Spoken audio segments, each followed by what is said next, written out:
Oke, masih bersama saya Budiman Tandurjo di Satu Meja The Forum. Said Iqbal, gimana Anda memandang tadi rapat balik yang seakan-akan mengubah putusan dari Mahkamah Konstitusi? Gimana Anda lihat? Penakut. Hah? Penakut. Yang takut siapa Anda?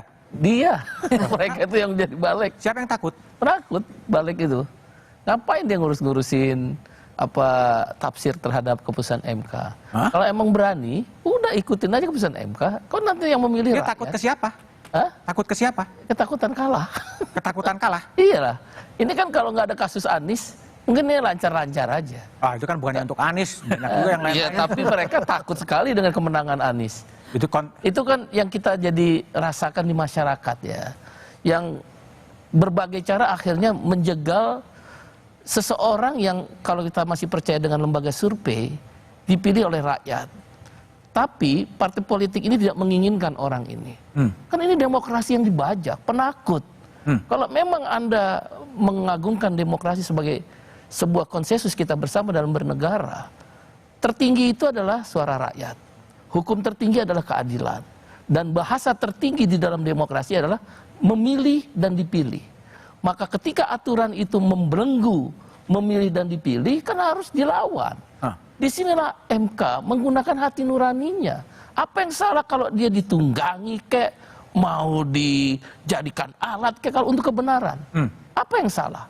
Kalau kita mencari keadilan kemudian atas nama apapun, kemudian kita merasakan keadilan itu, apa yang salah?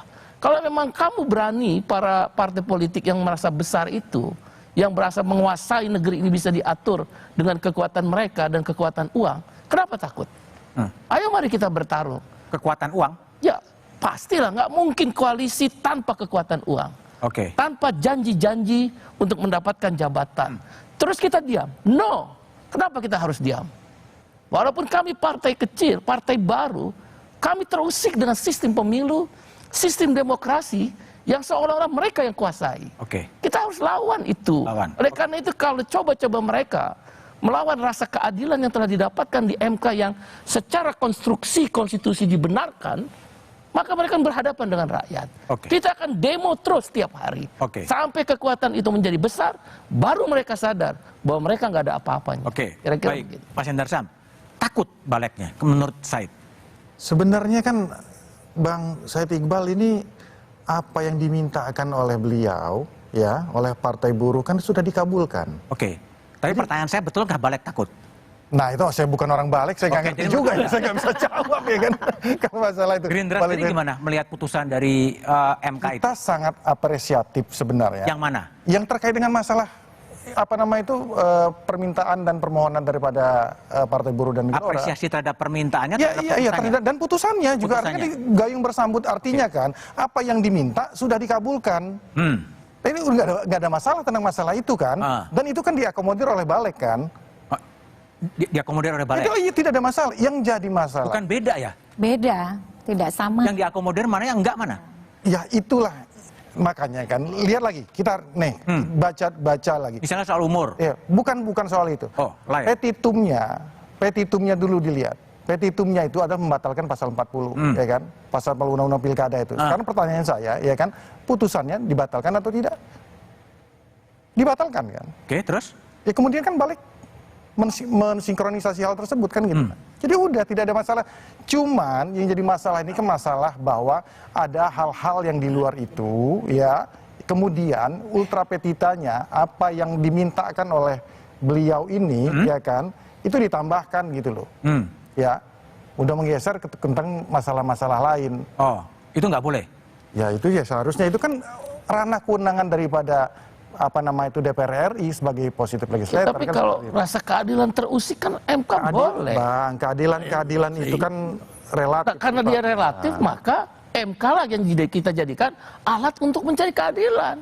Jangan nanti ketika memenangkan partai koalisi itu dianggap ini adil. Ketika seperti Mbak Titi bilang tidak menguntungkan koalisi, ini tidak adil. Maka kita harus percaya sama MK. Walaupun kita tidak suka dengan keputusan ketika tentang usia batas wapres, kan akhirnya kita menerima. Karena itu keputusan MK. Kenapa giran sekarang MK mengatakan ini, kita tidak menerima. Itulah jiwa penakut, jiwa pengecut kayak begitu. Oke. Wah, kita partai kecil Gimana? begitu. Dan yang harus saya luruskan juga adalah sebenarnya putusan MK itu tidak perlu ditindaklanjuti dengan perubahan Revisi undang-undang. undang-undang, oke. Putusan 90 aja yang paling deket yang bisa Ya, jadi contoh karena semua orang tahu. Ah. Kan kita nggak pernah mengundang undang-undang pemilu setelah itu. Wakil presidennya sudah terpilih nih yang diuntungkan oleh pasal 90. Nggak pernah undang-undang pemilunya diubah. Jadi memang bahwa Balik tiba-tiba menjadi begitu responsif dalam 24 jam langsung keluar RUU-nya, itu aneh. Perbandingan saja RUU Perlindungan Pekerja Rumah Tangga udah 10 tahun. 17 tahun. Tahan. 17 Undang-undang tahun. masyarakat adat juga berbelas-belas tahun. Ini 24 jam langsung keluar. Gimana? Omnibus Law. Bung Hersam? Ini ada beda Pramono Titi mengatakan waktu 90, kemudian ya tidak ditindaklanjuti dengan revisi undang-undang pemilu. Sekarang tiba-tiba revisi apakah tidak menguntungkan Kim atau gimana sebetulnya? Dissentingnya ada 4 lagi putusan Dissentingnya 4 waktu 90. itu. Kalau kita kan nggak ngelihat dissenting nggak dissenting, ya. Ini kan bukan masalah banyak-banyak kan orang. Ini kan kita bicara masalah nilai-nilai dan norma-norma hukum Oke. itu sendiri. Kalau ngelihatnya kan saya coba dari sisi sebaliknya. Kenapa tiba-tiba permohonan di bulan Mei ya kan mendekati menjelang tahapan pemilu untuk pendaftaran, tahu-tahu muncul ini. Karena ada banyak kasus. Jadi di MK itu mendahulukan mana kasus-kasus Iya, itu di kan mana kata yang Pak harus Iqbal. cepat. Itu yang oleh Pak Guntur Hamzah dimention dalam putusan. Jangan dong kalau perkara memutuskan suatu perkara ya kan mendekati ya kan perhelatan-perhelatan seperti ini itu akan menimbulkan kekacauan dan kegaduhan. Gitu loh. Oke, baik. Ya. Pak Maru, gimana ini soal momentum? Tiba-tiba menjelang pilkada. Barangkali saya ingin meluruskan sedikit dan mengingatkan Pak Endar, kalau menyinggung dissenting Pak Guntur, barangkali Pak Guntur itu lupa sebenarnya ketika kita masih aktif di MK itu, undang-undang pemerintahan daerah sudah diuji ketika di Aceh dibenarkan calon perseorangan yang implikasinya mengandung banyak terhadap yang lain, sehingga norma yang disebutkan pasal 40 itu pada waktu itu sudah diuji dan diberikan rumusan seperti yang ditetapkan sekarang, tetapi ketika itu juga tidak dijalankan oleh pembuat undang-undang. Sebenarnya begitu suatu putusan MK itu melakukan suatu perbaikan, apakah namanya itu melakukan pengujian dengan konstitusional bersyarat atau dan lain-lain, maka tugas pembuat undang-undang adalah mencoba merumuskan itu di dalam undang-undang kembali. Tetapi justru apa yang diundangkan dalam pasal 40 itu adalah undang-undang yang lama yang sama, dan itu yang seharusnya tidak boleh. Jadi kalau Guntur disinggung dissentingnya tidak boleh dekat dengan pemilu, justru itu sudah beberapa puluh tahun yang lalu itu diputus MK, tetapi pembuat undang-undang tidak menindaklanjuti. Oleh karena itu di dalam hal ini bukan satu hal yang baru, tetapi hal yang mengingatkan kepada putusan. Saya lupa nomornya, tapi disebutkan jelas dalam putusan MK. Ini bukan soal menguji yang baru, tetapi apa yang diuji oleh MK dulu tidak dilaksanakan pembuat undang-undang. Tugas MK itu adalah menguji norma. Meskipun undang-undang berubah, kalau norma itu yang sudah mengandung nilai-nilai norma di situ, dia diukur kepada konstitusi dianggap tidak sah, itu tentu harus dirubah. Saya kira inilah menjadi pedoman kita semua.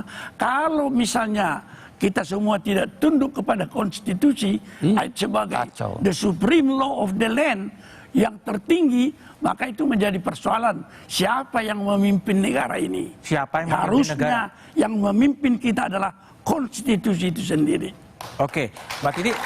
Terus kalau dalam posisi tadi Prof. Maru kan mengatakan kalau kita tidak tunduk pada konstitusi, lalu apa dampaknya? Kita mau tunduk pada siapa lagi gitu loh. Nah itu yang jadi pertanyaan, tapi jawabannya setelah jeda berikut ini.